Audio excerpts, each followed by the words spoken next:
اور ہم نے کتنی بستیوں کو پیس ڈالا جو ظالم تھیں، اور ان کے بعد ہم نے دوسری نسلیں پیدا کیں، چنانچہ جب انہوں نے ہمارے عذاب کی آہٹ پائی تو وہ ایک دم وہاں سے بھاگنے لگے۔ ان سے کہا گیا بھاگو مت اور واپس جاؤ اپنے انہی مکانات اور اسی عیش و عشرت کے سامان کی طرف جس کے مزے تم لوٹ رہے تھے، شاید تم سے کچھ پوچھا جائے۔ وہ کہنے لگے ہائے ہماری کمبختی، سچی بات یہ ہے کہ ہم لوگ ہی ظالم تھے۔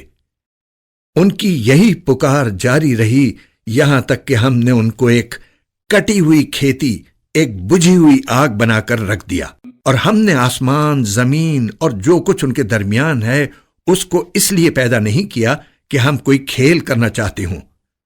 اگر ہمیں کوئی کھیل بنانا ہوتا تو ہم خود اپنے پاس سے بنا لیتے۔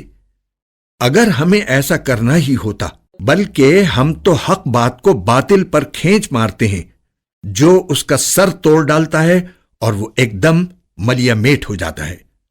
اور جو باتیں تم بنا رہے ہو ان کی وجہ سے خرابی تمہاری ہی ہے، اور آسمانوں اور زمین میں جو لوگ بھی ہیں اللہ کے ہیں، اور جو فرشتے اللہ کے پاس ہیں وہ نہ اس کی عبادت سے سرکشی کرتے ہیں نہ تھکتے ہیں، وہ رات دن اس کی تسبیح کرتے رہتے ہیں اور سست نہیں پڑتے۔ بھلا کیا ان لوگوں نے زمین میں سے ایسے خدا بنا رکھے ہیں جو نئی زندگی دیتے ہیں؟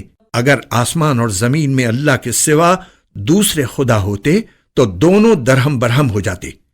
لہذا عرش کا مالک اللہ ان باتوں سے بالکل پاک ہے جو یہ لوگ بنایا کرتے ہیں۔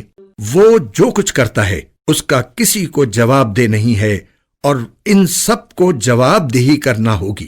بھلا کیا اسے چھوڑ کر انہوں نے دوسرے خدا بنا رکھے ہیں؟ اے پیغمبر ان سے کہو کہ لاؤ اپنی دلیل، یہ قرآن بھی موجود ہے جس میں میرے ساتھ والوں کے لیے نصیحت ہے، اور وہ کتابیں بھی موجود ہیں جن میں مجھ سے پہلے لوگوں کے لیے نصیحت تھی، لیکن واقعہ یہ ہے کہ ان میں سے اکثر لوگ حق بات کا یقین نہیں کرتے، اس لیے منہ موڑے ہوئے ہیں۔ اور تم سے پہلے ہم نے کوئی ایسا رسول نہیں بھیجا جس پر ہم نے یہ وحی نازل نہ کی ہو کہ میرے سوا کوئی خدا نہیں ہے، لہٰذا میری عبادت کرو۔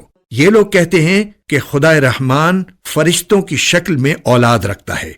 سبحان اللہ، بلکہ فرشتے تو اللہ کے بندے ہیں جنہیں عزت بخشی گئی ہے۔ وہ اس سے آگے بڑھ کر کوئی بات نہیں کرتے اور وہ اسی کے حکم پر عمل کرتے ہیں۔ وہ ان کی تمام اگلی پچھلی باتوں کو جانتا ہے، اور وہ کسی کی سفارش نہیں کر سکتے سوائے اس کے جس کے لیے اللہ کی مرضی ہو، اور وہ اس کے خوف سے سہمے رہتے ہیں۔ اور اگر میں بھی معبود ہوں تو اس کو ہم جہنم کی سزا دیں گے، ایسے ظالموں کو ہم ایسی ہی سزا دیتے ہیں۔